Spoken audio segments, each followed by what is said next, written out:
پہلی مرتبہ جب سے خان صاحب کو جیل میں بند کیا ہوا ہے، ہمارے اور خان صاحب کے درمیان ملاقات آج ایسے کمرے میں کروائی گئی جس میں آج شیشے لگائیں تاکہ ہم قریب سے ہو کر کے بات نہ کر سکیں۔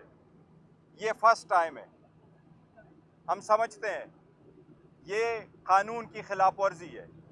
جو ہائی کورٹ نے آرڈر پاس کیے تھے، ہمیں اجازت ملی تھی کہ آپ کی ملاقات ہوگی جس طرح روٹین میں ملاقات ہوا کرتی ہے، اس لیے صرف اور صرف ہمارے اور خان صاحب کے درمیان شیشہ لگانا تاکہ ہماری کمیونیکیشن گیپ میں فرق آئے اور ہم ان کو بات نہ کر سکے، یہ ہم اس کی مذمت کرتے ہیں اور یہ شیشہ ہر صورت ختم ہونا چاہیے۔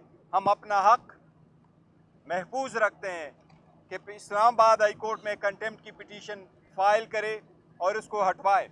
آج خان صاحب نے شیر افضل مروت کو اجازت دی ہے کہ اس سلسلے میں وہ کنٹیمپٹ کی پٹیشن فائل کرے۔ ساتھ ہی خان صاحب نے آج پہلی مرتبہ بہاول نگر والے واقعہ پہ افسوس کا اظہار کیا ہے۔ یہ اس بات کی نشاندہی ہے کہ ایک ملک میں ایک قانون نہیں بلکہ ایک ملک میں دو قوانین ہیں۔ وہ پولیس افسران جو رکھوالے ہوا کرتے ہیں ان کا آئی جی پی اپالوجی کرتا ہے، لیکن ایسا ہمارے ساتھ ہوتا رہا ہے۔ ہماری لیڈرشپ تو کیا، ایون عمران خان صاحب کے گھر پہ بغیر وارنٹ کے اٹیک ہوتے رہے، ان کے پاسپورٹ اور چیک بکس تک وہ لے کے گئے، ان کے فون لے کے گئے، ان کے گھر کے باقی اشیاء لے کے گئے۔ باپردہ بیوی کو اس کے وقت 20 پولیس افسر انٹر ہو گئے، باوجود اس کے کہ کوئی ریسسٹنس نہیں تھی، چیزوں کو گرایا توڑا گیا، لیکن اس وقت کسی نے اپالوجی نہیں کی۔ ہم عدالت آئے، کسی عدالت نے ریلیف نہیں دیا۔ آج بھی اس سلسلے میں ہماری پٹیشن سپریم کورٹ میں پینڈنگ ہے۔ ہم سپریم کورٹ سے بھی استدعا کرتے ہیں کہ بہت دیر ہو گئی ہے، ہمیں عدالتوں سے ریلیف نہیں ملا، ہمارے رائٹس وائلیٹ ہونے پہ کبھی آئی جی پی نے اپالوجی نہیں کی۔ یہ ایک ملک میں دو قوانین ہے، اس کا نتیجہ یہی ہے کہ جس کے پاس اختیار ہے وہ جو کچھ کرے وہ رائٹ ہے، مائٹ از رائٹ۔ خان صاحب یہی فرما رہے تھے کہ یہی ریزن ہے کہ لگ یوں نہیں رہا بلکہ انفیکٹ ہو یوں رہا ہے کہ ملک بریک ہو رہا ہے اور انصاف کے اصول پامال ہوتے جا رہے ہیں۔ اس لیے ہم استدعا کرتے ہیں سپریم کورٹ سے، سپیریئر عدلیہ سے، کہ ہمارے جو پٹیشن ہے پینڈنگ ہے اس پہ بھی سنوائی کرے، اس پہ بھی ہمارے رائٹس پروٹیکٹ کرے۔ ہمارے لیڈروں کے جو رائٹس ہے وہ جو عام شہری کی طرح وہ اپنے رائٹ مانگ رہے ان کی پروٹیکشن کرتے ہوئے تحفظ دے۔ آپ لوگوں نے دیکھا الیکشن کمیشن نے بھی بارہا ہمارے کینڈیڈیٹ کو ری کاؤنٹنگ کے پیش نظر کے بہانے سے ان کی جیت کو شکست میں تبدیل کیا، اس کی بھی ہم مذمت کرتے ہیں۔ ساتھ ہی ساتھ خان صاحب نے آج اعلان کیا ہے، میں اور عمر ایوب صاحب انشاءاللہ تعالیٰ پورے لاہور پنجاب میں جائیں گے اور اپنے پارٹی ورکروں کی کنونشن میں پارٹیسپیٹ کریں گے۔ آج خان صاحب نے شیر افضل مروت کی دوبارہ ڈیوٹی لگائی ہے، جہاں الیکشن ہو رہے ہیں بائی الیکشن، یہ وہاں جائیں گے۔ میرے آپ کی وساطت سے پاکستان تحریک انصاف کے سارے بائی الیکشن کے کینڈیڈیٹس کو پیغام ہے خان صاحب کا کہ جلد سے جلد آپ 19 تاریخ تک اپنے جلسے جو ہے وہ ارینج کرائے۔ انشاءاللہ تعالیٰ اس میں پارٹیسپیشن کے لیے لیڈرشپ بھی آئے گی اور شیر افضل مروت صاحب بھی آئیں گے انشاءاللہ تعالیٰ۔ شیر افضل مروت صاحب کی خاص کر ڈیوٹی لگائی گئی ہے، وہ کے پی کے میں بھی جائیں گے اور جلسے کریں گے۔ ہم سپنے کے ساتھ ہی ساتھ میں بھی جاؤں گا as a chairman Pakistan Tehreek Insaf. Khan صاحب نے آج پہلی مرتبہ ڈیوٹی لگائی ہے، اسی طرح عمر ایوب صاحب کی، جس کے لیے پہلے خان صاحب کی طرف سے یہی احکامات تھے کہ وہ وہاں رہے جہاں تھے اور نیکسٹ انسٹرکشن تک وہ وہاں رہے جہاں پر ہے۔ آج ان کے لیے بھی یہ ہدایات ہے کہ وہ بھی پارٹی کے فنکشنوں میں پنجاب اور سندھ میں جایا کریں گے، جس کی انہوں نے پہلی ابتدا کی ہے بلوچستان سے۔ انشاءاللہ تعالیٰ پارٹی کو دوبارہ فعال کرنے کے لیے بھی خان صاحب نے انسٹرکشن دی ہے۔ جی کوئی کوسچن؟ ایک منٹ جی، ایک بات میں ایڈ کرنا چاہتا ہوں۔ خان صاحب کے ساتھ آج ملاقات میں انہوں نے اسی کمرے میں ایک شیشے کے فریم پہ مشتمل ایک پارٹیشن بنائی اور ساتھ میں ایک بڑا سا بلب انہوں نے لگایا، اور وہ بلب جو ہے بیسیکلی جیل حکام نے ہماری ویڈیو اور آڈیو ریکارڈنگ کے لیے لگایا ہے۔ وہ بلب جو ہے ہمیں اجازت نہیں تھی کہ ہم اس بلب کو چیک کرتے، کیونکہ یہ ایک نیا بلب لگایا ہے اور آلریڈی کمرے میں روشنی تھی۔ ایسے بلب جو ہیں وہ جاسوسی کے لیے استعمال ہوتے ہیں۔ اسلام آباد ہائی کورٹ نے باقاعدہ ڈائریکشن دی تھی جیل حکام کو کہ خان صاحب کے ساتھ جب بھی وکلاء کی ملاقات ہوگی کوئی جیل کا بندہ نہیں بیٹھے گا۔ آج پھر انہوں نے اس حکم کو پامال کیا، جیل حکام بیٹھے ہوئے تھے، انہوں نے اس آرڈر کو جو ہے بالکل جوتی کی نوک پہ رکھا۔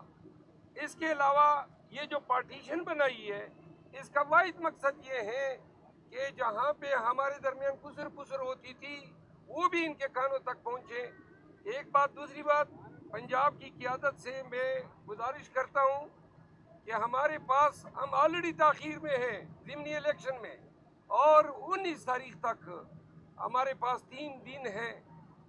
ہمیں کسی بھی حلقے سے پروگرام نہیں آئے ہیں کہ کہاں پہ جلسہ کرنا ہے، تو لہذا جلد از جلد پارٹی سے رابطہ کریں تاکہ ہم فوراً پنجاب کے لیے پروگرام بنا سکیں۔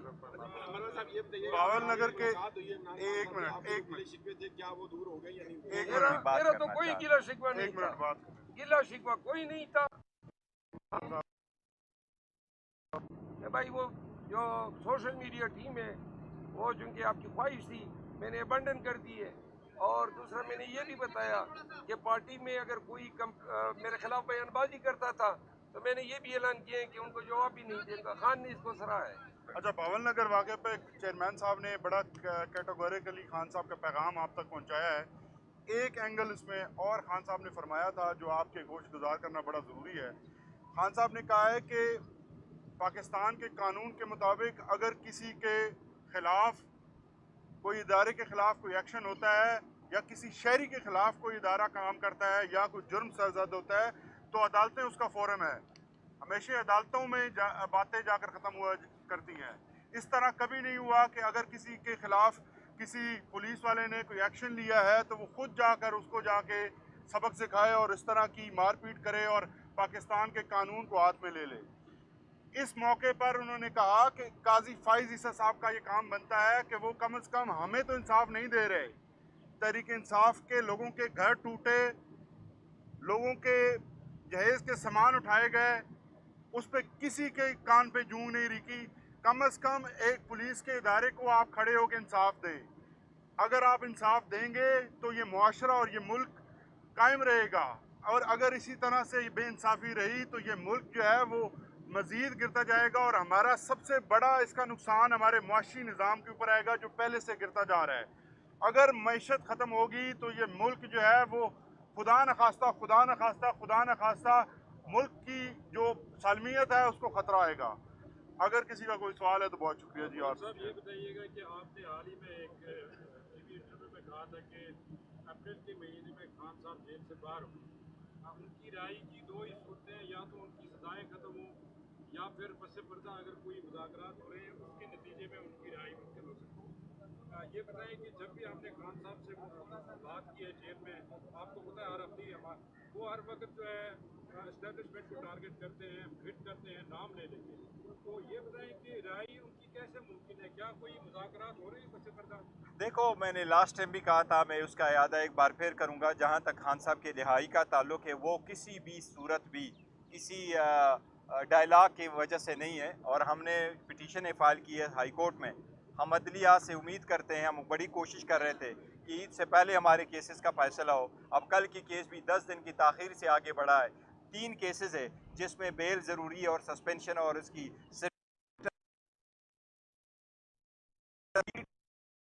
اس نظام کو یہ پیغام ہے کہ آپ پاکستان پہ رحم کریں۔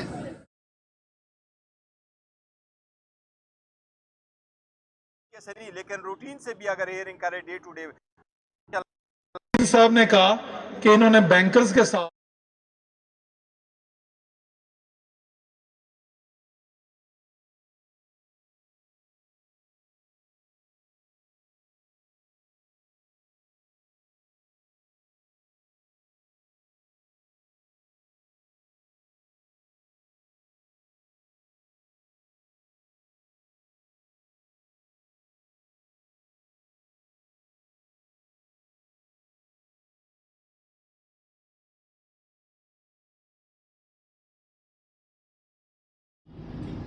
کیا وجہ ہے کہ وہ ایسی رقابت کیا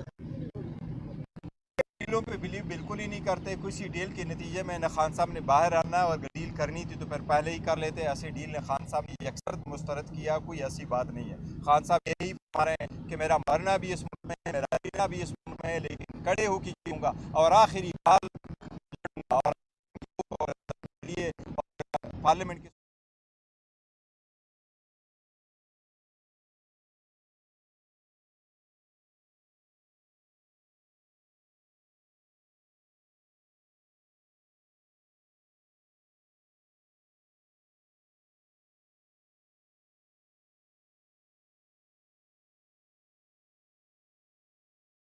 کے لیے ختم ہو، اس کے لیے ہم احتجاج کرتے. جہاں تک آپ کی سوال ہے، ڈائلاگ کا راستہ بند نہیں ہونا چاہیے. ڈائلاگ ہمیشہ ہو اور پارلیمنٹ سپریم میں پارلیمنٹ میں ہونے چاہیے. لیکن آپ کو میں کل کا کہہ دوں، کل ہمارا ایجنڈا چلنا تھا، ہمارا آرڈر آف دا ڈے چلنا تھا. ہم نے ریکویزیشن کر لیا تھا. 4 بجے اجلاس شروع ہونا تھا، لیکن 4 کے بجائے 6 بجے انہوں نے اجلاس کر لیا. آصفہ بھٹو کی اوت کرا کے ختم کیا. ایک دن کا کاسٹ اسمبلی کا 6.5 کروڑ روپے بنتا ہے. آپ نے اس کا اوت کرا کر کی اسمبلی برخاست کری، قوم کا 6.5 کروڑ کا نقصان کیا. جو ایجنڈا ہم لے کے آئے تھے العدلیہ کی آزادی کے لیے، آپ نے اس پہ ایک لفظ نہیں کہا. آپ نے ہمیں پوائنٹ آف آرڈر بھی نہیں دیا. ریکویزیشن بھی ہم کرے، بولنے بھی ہم نہ دے. بولے تو آپ میوٹ بھی کرائے، پی ٹی وی پہ بھی اسپیس نہ دے، تو ان کے ساتھ کہاں مذاکرات ہوں گے. شکریہ آپ سب لوگ. اچھا، ایک بات میں آپ کے سوال کے جواب میں ایڈ کرتا ہوں. آپ نے مفاہمت کی بات کی ہے. مفاہمت بے شک ہو سکتی ہے، لیکن اگر آپ کے گھر میں چور آ جائے، گن پوائنٹ پہ آپ سے اپلائنسز، زیورات، سونا، نقدی لوٹ کے باہر نکل کے گلی میں بیٹھ کے کہو کہ اب آ جاؤ بات کر لو، کیا افہام و تفہیم کا راستہ ہے؟ تو انہوں نے تو ڈاکہ ڈالا ہے. اب ڈاکہ ڈال کے کہتے ہیں ہمارے ساتھ افہام و تفہیم کریں، اور پھر بھی اتنا یہ گزارا نہیں کر رہے ہیں کہ ہماری لیڈر کو بھی پابند سلاسل رکھا ہے. وہ ڈاکہ ڈالا، پھر ریزرو سیٹوں پہ ڈاکہ ڈالا، پھر آئے دن یہ جو ہے ہمیں سانس لینے تک نہیں دے رہے ہیں. کہتے ہیں مفاہمت، ہوائی باتیں ہیں، اور پھر آخری بات ڈاکوؤں سے مفاہمت نہیں ہوتی. دوسری بات ہے جو کل کی انہوں نے کیا پارلیمنٹ کی، وہ ہم بہت سیریسلی لے رہے ہیں، بہت سیریس. وہ ہمارا رائٹ تھا، ہم نے ریکویزیشن کیا تھا، عدلیہ کے لیے کیا تھا. ہمیں اجازت نہ دینا، عمر صاحب کو پوائنٹ آف آرڈر پہ نہ بولنے دینا، اس کی ہم مذمت بھی کر چکے ہیں، ہم مذمت بھی کر رہے ہیں. ہم نے اسپیکر کو ریمائنڈ بھی کرایا ہے کہ کسٹوڈین آف دا ہاؤس بنے، پارٹی کے ورکر نہ بنے. گور صاحب یہ بتائیے گا، آپ نے ہمیشہ کہا کہ اسٹیبلشمنٹ سے آپ مفاہمت چاہتے ہیں اور آپ معاملات کو ٹھیک کرنا چاہتے ہیں، لیکن خان صاحب کا جو جیل کا بیانیہ ہے وہ ہمیشہ مدد نہیں کرتے. نہیں دیکھو، خان صاحب نے، میں عرض کروں، بتائیے گا آپ کا بیانیہ درست ہے؟ نہیں، خان صاحب کا ہی بیانی ہے، اور خان صاحب ہی کا بیانی ہے بڑا کیٹیگوریکل ہے کہ فوج بھی میری ہے، فوج بھی میری ہے، پاکستان بھی ہمارا ہے. ہم یہی کرتے، کسی کے ساتھ ہم تو نہیں لڑے، ہم نے کسی کے ساتھ نہیں لڑنا کرنا ہے. اور ہم چاہتے ہیں یہ وہ لوگ ہوں گے جو چاہتے ہیں کہ سب سے بڑی پاپولر پارٹی اور پاکستان کے کسی ادارے کے درمیان جو ہے نا وہ ایسے ہی مس انڈرسٹینڈنگ ہو جائے. Thank you so very much. Thank you.